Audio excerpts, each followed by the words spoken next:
The biggest mistakes are never made in the dark. They happen in broad daylight, when someone mistakes confidence for authority and prejudice for truth. The morning air carried the scent of fresh coffee and diesel as commuters gathered beneath the faded shelter of a downtown bus stop in Richmond, Virginia. Cars rolled past in steady waves, their tires humming over the pavement while impatient drivers glanced at the traffic light, counting down the seconds. It looked like any other weekday morning, the kind that disappears from memory before lunch, until one ordinary moment quietly began changing several lives forever. A city bus pulled away from the curb just as a woman stepped forward, reaching instinctively toward the closing doors before stopping herself with a calm breath. She never chased it. Instead, she adjusted the leather folder tucked beneath her arm, glanced at her watch, and quietly accepted that the next bus would arrive in 15 minutes. Her name was Ava Carter, though no one standing nearby knew it. Dressed in a simple navy blazer, comfortable flats, and carrying no visible sign of status, she looked like countless professionals heading to work across America. Nothing about her appearance suggested influence, power, or the responsibility she carried every day. She blended into the crowd so naturally that strangers barely noticed her. A construction worker scrolled through his phone. A college student listened to music through oversized headphones. An elderly couple discussed the weather while sipping coffee from matching paper cups. For a brief moment, everyone shared the same ordinary routine. Then a black and white patrol SUV slowed beside the curb. Officer Ethan Brooks watched the bus stop through his windshield before parking several yards ahead. He had spent nearly 15 years wearing the badge, and somewhere along the way, confidence had quietly transformed into certainty. Every hurried movement looked suspicious to him. Every unexpected detail demanded an explanation. As he stepped onto the sidewalk, his polished boots echoed against the concrete, drawing curious eyes from nearby commuters. Ava noticed him approaching but remained still, her expression composed, her attention returning to the folder in her hands. Inside were documents needed at a federal courthouse less than 3 miles away, where a hearing was scheduled to begin in less than an hour. Several attorneys were already waiting for her arrival without realizing she had chosen public transportation because her government vehicle was undergoing routine maintenance. Officer Brooks stopped directly in front of her. His shadow stretched across the sidewalk as morning sunlight reflected from his badge. "Ma'am," he said evenly, "I need to ask you a few questions." Nearby conversations faded. Phones lowered. People naturally slowed their pace whenever a police officer spoke with someone in public. Ava lifted her eyes and offered a polite nod. "Of course, officer. Is there a problem?" Her calm tone only seemed to sharpen his curiosity. His gaze drifted toward the leather folder, then back to her face, lingering just long enough to make the atmosphere feel heavier. A city bus rumbled past, its wind scattering loose leaves across the sidewalk as silence settled over the waiting crowd. No one realized they were about to witness a misunderstanding that would soon dominate headlines across the country. And standing in the center of it all, surrounded by strangers who assumed they understood what they were seeing, Ava Carter quietly tightened her grip on the folder and said the words that would echo far beyond that bus stop. "Officer," she said gently, never raising her voice, "before we go any further, please make absolutely certain you know who you're talking to." Ava Carter did not reach for her identification right away. Instead, she studied the officer with the quiet patience of someone who had spent an entire career understanding that the first few moments of any encounter often revealed far more than the conversation itself. Around them, the city continued moving. A delivery truck stopped at a nearby intersection. A cyclist rang a bell while weaving carefully through traffic. Somewhere across the street, a cafe employee flipped the sign from closed to open as the rich aroma of fresh coffee drifted through the cool morning air. The ordinary rhythm of the neighborhood continued, yet the atmosphere around the bus stop had become strangely still. Officer Ethan Brooks folded his arms. "I asked you a question, ma'am." Ava nodded respectfully, "And I intend to answer it." Her voice remained measured, almost reassuring, as though she hoped the situation could still return to normal. Slowly, she opened the leather folder, careful not to disturb the neatly organized documents inside. Color-coded tabs divided legal briefs, federal memoranda, and sealed correspondence prepared for a hearing scheduled later that morning. She reached for a wallet containing multiple identification cards, but before she could remove one, Brooks raised his hand. "Leave everything where it is." Several people waiting for the next bus exchanged uncertain glances. The college student quietly removed one earbud. The elderly couple stopped talking altogether. A mother standing with her young son instinctively stepped a few feet farther away, not out of fear, but because years of watching public encounters had taught her that crowds often became silent witnesses before they became participants. Ava closed the folder again without argument. "Officer," she said calmly, "I have identification available whenever you are ready to examine it." Brooks looked past her words instead of listening to them. His attention lingered on the government-style folder, the official-looking envelopes, and the confidence with which she carried herself. Rather than easing his concerns, those details appeared to deepen them. "Where are you coming from?" he asked. "Home." "Where are you headed?" "The federal courthouse." He narrowed his eyes. "For what purpose?" "Professional business." The answer was completely truthful, yet it seemed only to increase the distance between them. Brooks believed he was uncovering inconsistencies. Ava understood she was simply answering questions directly. Neither realized they were interpreting the same conversation through entirely different assumptions. A city bus rounded the corner, slowing as it approached the shelter. Its digital display flashed Route 21 downtown. The driver glanced toward the gathering crowd, noticed the patrol vehicle, and continued without opening the doors. No one signaled to board. Every pair of eyes remained fixed on the unfolding exchange. Somewhere nearby, a smartphone camera quietly began recording. Another followed seconds later. The construction worker slipped his phone into landscape mode without saying a word. People had learned that unexpected moments sometimes mattered later. Brooks noticed none of it. His attention remained fixed on Ava. "Professional business," he repeated slowly. "That can mean a lot of things." Ava offered a faint, almost sympathetic smile. "It certainly can." For the first time, the officer's expression hardened. He took one deliberate step closer, lowering his voice just enough that only those nearest could hear every word. "Then perhaps you should explain exactly why someone carrying confidential government paperwork is standing alone at a public bus stop instead of arriving in an official vehicle." Ava met his eyes without hesitation. Because sometimes the truth is much simpler than the story people create before asking the right question.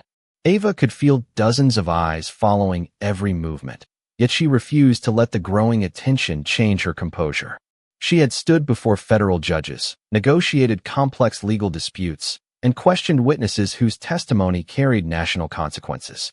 A crowded bus stop was not the place she expected to have her patience tested, but experience had taught her that dignity was often measured by how someone responded when others forgot to offer respect. Officer Ethan Brooks extended his hand toward the leather folder once again. "Place it on the bench," he instructed. Slowly, without hesitation, Ava complied. She laid the folder carefully on the metal bench beneath the bus shelter, making certain the documents inside remained organized. A gentle breeze fluttered the edge of one envelope before she steadied it with her fingertips. "Thank you," she said quietly. "Those files contain official records that are scheduled to be presented in federal court this morning." Brooks glanced down but made no effort to read the labels.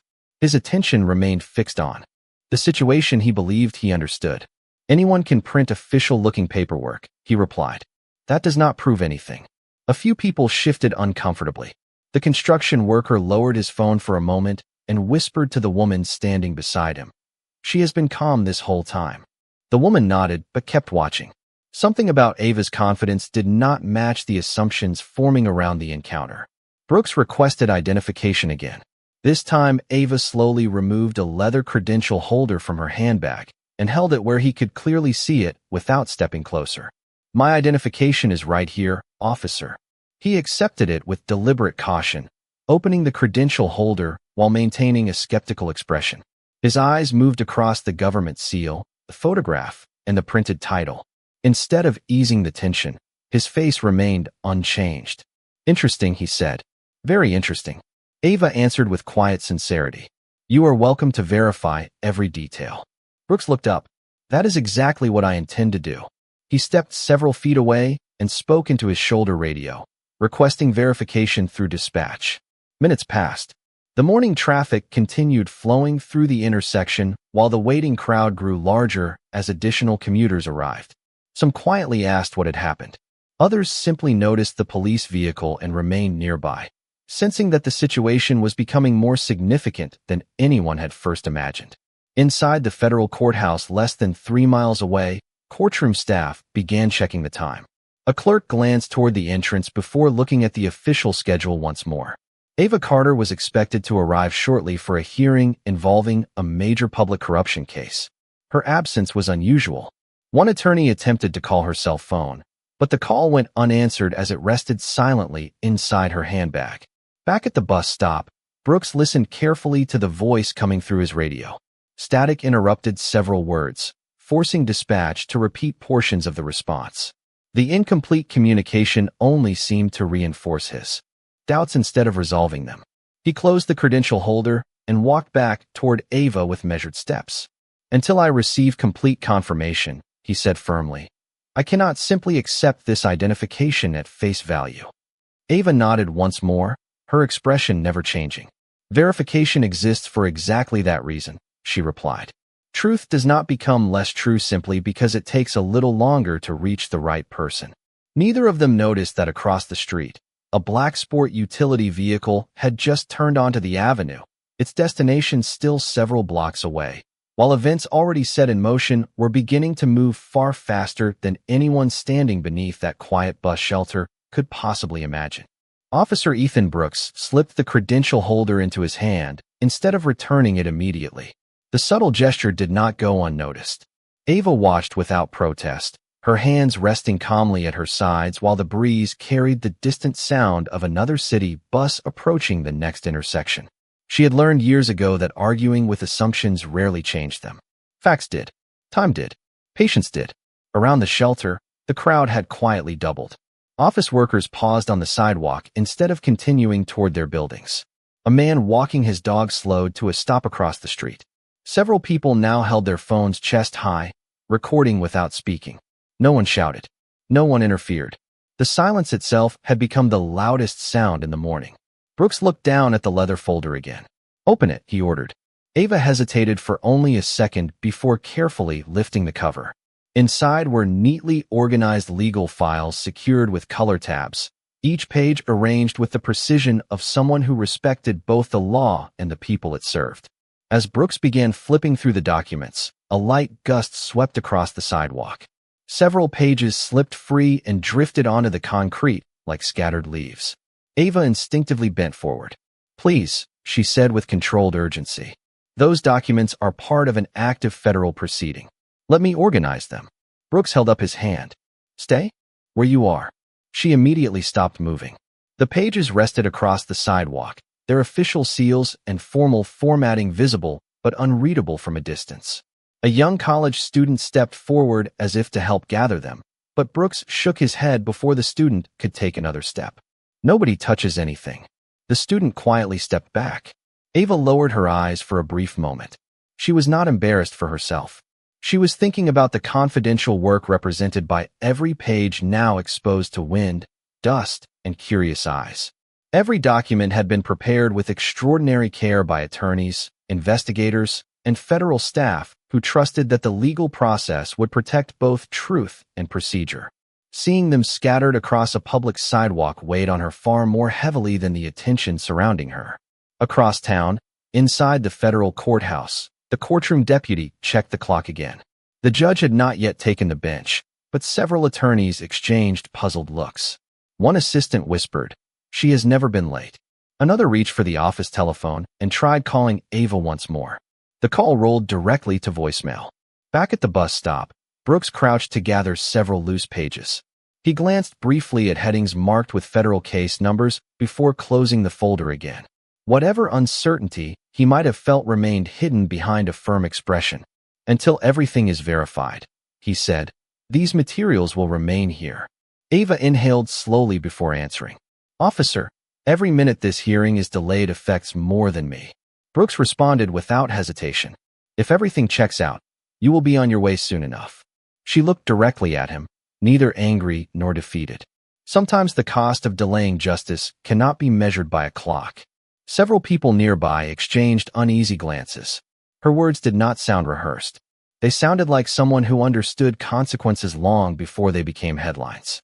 At that same moment, several miles away, a secure government phone began ringing inside a federal office. The caller asked a single question. Has Attorney Ava Carter arrived yet? The answer came back immediately. No, and no one knows why. A brief silence followed before the voice on the other end replied with quiet concern. Find her. Right now. The atmosphere at the bus stop changed in ways that could not be measured by sound alone. No one laughed. No one whispered anymore.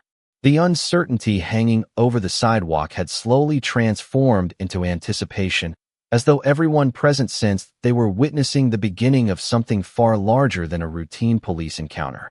Ava Carter remained exactly where she had been asked to stand, her posture steady and her expression composed. She glanced briefly toward the digital clock mounted on a nearby bank building. Every passing minute meant another minute the federal courtroom waited without its lead attorney. She was not thinking about herself. She was thinking about the case, the witnesses who had rearranged their lives to testify, the investigators who had spent years gathering evidence, and the victims who believed this hearing represented another step toward justice. Across town, the atmosphere inside the courthouse had become noticeably different.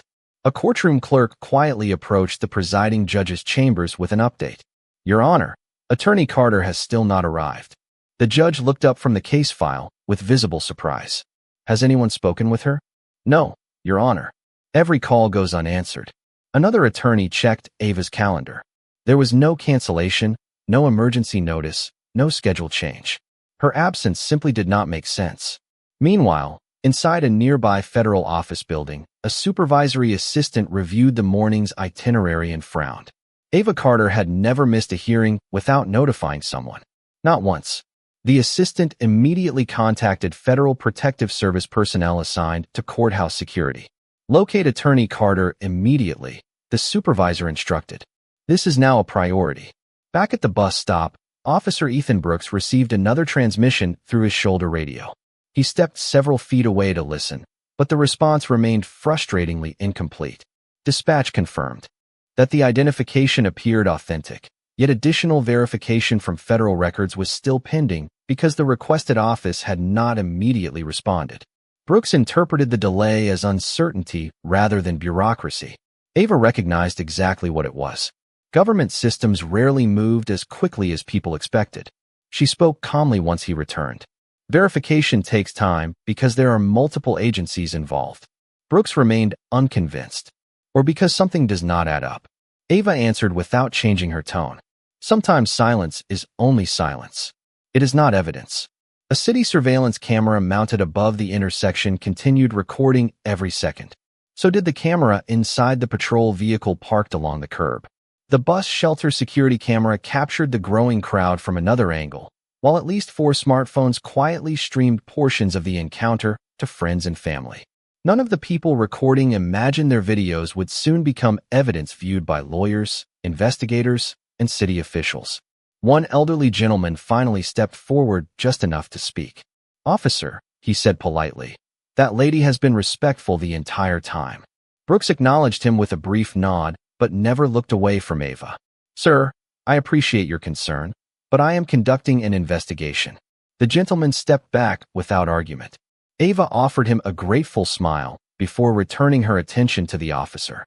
Far down the avenue, the black sport utility vehicles that had entered the neighborhood minutes earlier were now only a few traffic lights away.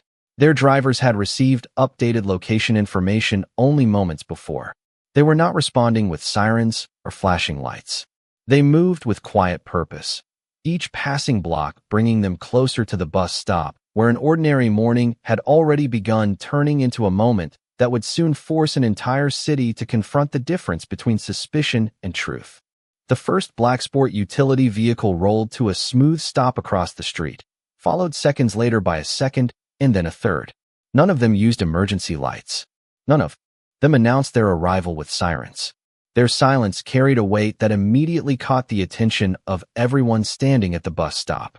Conversations faded once again as several men and women wearing dark business attire stepped onto the sidewalk with calm, deliberate confidence. They moved with the unmistakable discipline of people who had no interest in creating a spectacle because they already understood the seriousness of the moment. Officer Ethan Brooks instinctively turned toward the arriving vehicles, his expression tightening as he watched one of the officials walk directly toward him. The woman leading the group displayed a federal credential before speaking in a steady, professional voice. "Good morning, officer. We received notification that attorney Ava Carter has been delayed while traveling to the federal courthouse." Brooks remained composed. "This is an active investigation. Identification is still being verified." The official nodded politely. Verification has already been completed. For the first time that morning, Brooks hesitated. Completed by whom? The answer came without hesitation. By the United States Department of Justice. The words seemed to settle over the sidewalk like a sudden change in weather. Several people exchanged startled looks. The college student slowly lowered his phone, while the elderly couple glanced at one another in disbelief. Ava remained exactly where she had been standing all along, showing neither satisfaction nor resentment. She simply watched the conversation unfold with the same quiet patience she had carried since the first question had been asked. Another federal official approached, carrying a tablet computer. After reviewing the screen for only a moment, he looked directly at Brooks. Attorney Ava Carter is the lead federal prosecutor assigned to this morning's public corruption hearing. The court has been waiting for her arrival, and multiple federal offices have been attempting to locate her for the past 30 minutes. Brooks looked from the tablet to Ava, then back again, as though expecting the information to somehow change. It did not. The official continued speaking with calm professionalism. Her identity has been confirmed through multiple federal databases. Her credentials are valid. Her travel schedule is verified. Her absence has delayed a scheduled court proceeding. A long silence followed. Even the traffic passing through the intersection seemed strangely distant. Brooks slowly removed Ava's credential holder from his pocket and held it out toward her. "Ma'am," he said quietly, "here is your identification." Ava accepted it with the same courtesy she had shown from the beginning. "Thank you, officer." She carefully placed the credential back inside her handbag before kneeling to gather the legal documents that had been scattered earlier. Without being asked, several bystanders stepped forward to help organize the pages, handing each one to her with quiet respect. No one spoke above a whisper. One federal official looked around at the surrounding cameras, the parked patrol vehicle, the city surveillance system mounted above the intersection, and the dozens of smartphones that had recorded nearly every minute of the encounter. "Please preserve all recordings," the official said to his team. "We will need a complete timeline."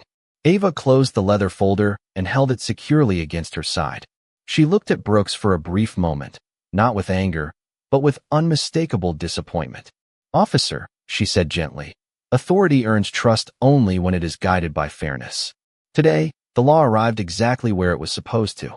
I only wish it had arrived sooner." Within 20 minutes, the sidewalk had returned to its ordinary rhythm, but nothing about the morning remained ordinary for the people who had witnessed it. Ava Carter departed for the federal courthouse accompanied by members of her security team, arriving just in time to begin the hearing that had nearly been delayed. She walked into the courtroom without mentioning what had happened at the bus stop. The case before her was larger than any personal frustration, and the responsibility she carried demanded her complete attention. Yet outside the courthouse, another process had already begun. The recordings collected that morning started arriving from every direction. The patrol vehicle camera contained the full interaction from the moment Officer Ethan Brooks stepped onto the sidewalk. The city traffic camera captured the entire bus stop from above. Security footage from the nearby cafe showed the scattered legal documents and the growing crowd. For different cell phone videos, each filmed from a different angle, documented the conversations almost minute by minute. Together, they created a complete timeline that left very little open to interpretation. By early afternoon, supervisors inside the police department had viewed enough footage to recognize that the encounter required immediate administrative review. Brooks was instructed to submit a detailed incident report before the end of his shift.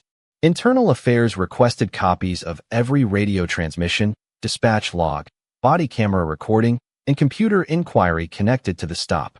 No conclusions had been reached, but the review was already expanding beyond a single decision made at a bus stop. The questions being asked were no longer limited to what happened. Investigators wanted to understand why it happened and whether similar situations had occurred before. As analysts compared reports, patterns slowly began to emerge. Previous complaints involving discourteous treatment, unnecessary delays during routine encounters, and disputed judgment calls were pulled from archived files. Individually, none of them had resulted in significant discipline. Together, they presented a history that demanded closer examination. Department leadership realized that the issue was no longer about one interaction with one attorney. Public confidence depended on whether every citizen could expect fair treatment regardless of appearance, occupation, or circumstance. Meanwhile, clips from the bystanders' recordings began spreading across social media. Viewers across the country watched a woman remain calm while answering every question respectfully. They watched her protect the integrity of her legal documents instead of arguing. They watched federal officials arrive and confirm her identity without dramatic confrontation or raised voices. The story traveled quickly because it challenged assumptions from every direction. Commentators discussed professionalism, accountability, and the importance of verifying facts before reaching conclusions. Local reporters requested statements from the city, while legal analysts explained why delays involving active federal proceedings could carry serious consequences. Throughout the growing attention, Ava refused every invitation to speak publicly. She instructed her office to release only a brief written statement confirming that she remained focused on her responsibilities and trusted the appropriate review process to determine the facts. Those who worked with her were not surprised. She had built her career on the belief that justice spoke most clearly through actions, not headlines. Late that evening, Officer Brooks sat alone at his desk reviewing his own report. For the first time since the encounter had begun, he watched the body camera recording from the beginning without interruption. He listened to Ava's calm answers, her repeated offers to verify her identity, and her quiet request that official documents be handled carefully. As the video reached the moment when federal officials arrived, he slowly lowered his head. The recording showed something he had not recognized in real time. Every opportunity to slow down, listen carefully, and ask one more question had been there all along. The review that began with a single morning encounter soon reached offices far beyond the local police department. Attorneys representing the city requested every available recording before making any public statement. Internal Affairs completed its preliminary findings and forwarded them to city leadership along with recommendations for additional review. Legal advisors examined the timeline minute by minute, comparing radio traffic, dispatch records, surveillance footage, and witness statements. Every source told the same story. Ava Carter had remained cooperative from beginning to end. She had answered every question calmly, offered valid identification, requested only that official documents be treated carefully, and repeatedly encouraged verification through proper channels. There was no evidence that she had obstructed the encounter or attempted to mislead anyone. The discussion inside City Hall quickly shifted from individual actions to institutional responsibility. Officials recognized that the incident had interrupted an active federal proceeding, exposed confidential legal documents in a public place, and generated nationwide attention through multiple independent recordings. Outside legal experts warned that allowing the matter to proceed through years of litigation could expose the city to even greater financial liability while further damaging public confidence. After weeks of negotiations involving attorneys for both sides, the city reached a civil settlement with Ava Carter totaling $5 million. The agreement acknowledged that the encounter had caused significant professional disruption and unnecessary public humiliation while avoiding years of costly courtroom battles. During the official announcement, the city emphasized that the resolution was intended to strengthen accountability, improve officer training, and restore community trust. The financial payment attracted headlines across the country, but many legal analysts pointed out that the larger consequence was not the number itself. It was the public recognition that fairness must remain at the center of every official decision. Officer Ethan Brooks was informed that disciplinary proceedings had concluded. His law enforcement career, once built on confidence and routine, now carried consequences that extended far beyond a single morning. His certification, employment status, and future opportunities became subject to administrative decisions that reflected the seriousness of the investigation's findings. Friends who had worked beside him for years described him as unusually quiet during the final weeks of the review. He rarely defended his choices publicly. Instead, he acknowledged that slowing down and verifying facts before reaching conclusions could have changed everything. Ava never celebrated the settlement. She directed a portion of the funds toward scholarships for aspiring law students, mentoring programs for young attorneys, and community initiatives focused on legal education and equal access to justice. When colleagues congratulated her, she simply smiled and reminded them that no amount of money could return the time lost or erase the experience itself. What mattered most was ensuring that someone else would not face the same situation in the future. Months later, the bus stop looked exactly as it had before that unforgettable morning. Commuters checked their watches, buses arrived every 15 minutes, and strangers waited quietly for another ordinary day to begin. Few people passing through realized that the location had become an enduring reminder that assumptions could carry extraordinary consequences. The cameras that had silently recorded every moment were no longer the center of attention, yet their images had permanently changed policies, careers, and conversations throughout the city. In the end, the greatest lesson was never about the money. It was about the simple truth that every person deserves to be seen as an individual before being judged by appearances, because the price of forgetting that principle can become far greater than anyone imagines. Several months after that quiet morning at the bus stop, the headlines had faded, the television cameras had moved on, and the crowds had found new stories to follow. Yet for the people whose lives had crossed on that ordinary sidewalk, the lessons remained as clear as the morning sunlight that had illuminated every decision. Inside the federal courthouse, Ava Carter continued serving with the same steady professionalism that had defined her career long before anyone outside her office knew her name. She never asked colleagues to remember the settlement. She preferred that they remember the responsibility that came with every decision made under the law. During a gathering for young law students, one attendee finally asked the question everyone else had been avoiding. After everything that happened, how do you still believe in the justice system? Ava smiled gently before answering. Because justice is not built by perfect people. It is built by people willing to correct their mistakes, protect the truth, and keep improving the system for everyone who comes. Next, the room fell silent as her words settled over the audience. They were not spoken with anger or triumph. They carried the quiet confidence of someone who understood that real leadership was measured by character rather than recognition. Across the city, new training programs were introduced throughout the police department.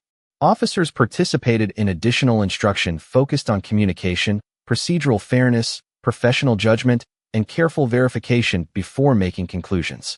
The incident became part of classroom discussions, not as a story of humiliation, but as a reminder that every encounter with the public carried lasting consequences. Experienced instructors repeated the same message to every new academy class. Slow down. Listen carefully. Verify the facts. Respect every person. Those 4 principles became more than words on a presentation slide. They became expectations. Officer Ethan Brooks quietly moved forward with his own life, carrying lessons that no classroom could have taught as powerfully as lived experience. Those who knew him noticed that he no longer spoke with the certainty that had once defined every decision. Reflection had replaced assumption. Whether that change came too late was a question only he could answer, but few doubted that the events of that morning would remain with him for the rest of his life. The bus stop itself never changed. Buses continued arriving every 15 minutes. Parents waited with children on their way to school. Office workers checked schedules while holding cups of coffee. Visitors passed through without realizing they were standing where one ordinary conversation had transformed policies, careers, and perspectives. Sometimes history leaves monuments of stone. Sometimes it leaves only a memory carried by those willing to learn from it. If anyone had walked past that sidewalk today, they would have seen nothing extraordinary. Yet hidden beneath the ordinary rhythm of another busy morning remained a simple truth that could not be erased. A badge represents authority, but character determines how that authority is used. A title commands respect, but humility earns trust.